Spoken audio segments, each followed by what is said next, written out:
Sir ನಮಸ್ತೆ. National ಹೈವೇಯಿಂದ 300ರಿಂದ 400 ಮೀಟ್ರಲ್ಲಿ ಒಂದು ಎಕರೆ land.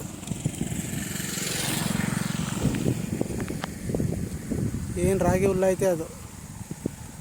Road ಉದ್ದಕ್ಕೂ ಇದೆ ಜಾಗ. ರೋಡ್ ಪಾಯಿಂಟು ಸುತ್ತ ತೆಂಗಿನ ಮರಗಳಿವೆ.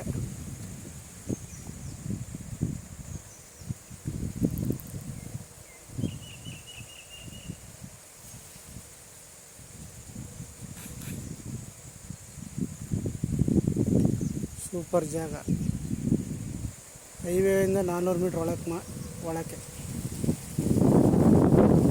ಫಾರ್ಮಸ್ ಮಾಡ್ಕೊಂಡಿರೋಕ್ಕೆ ಒಳ್ಳೆ ಜಾಗ.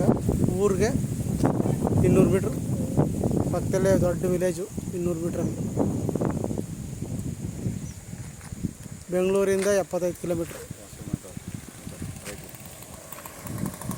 ಪಕ್ಕ ಅಕ್ಕಪಕ್ಕ ಎಲ್ಲ ಮನೆ ಮಾಡ್ಕೊಂಡು ವಾಸ ಮಾಡಿದ್ದಾರೆ.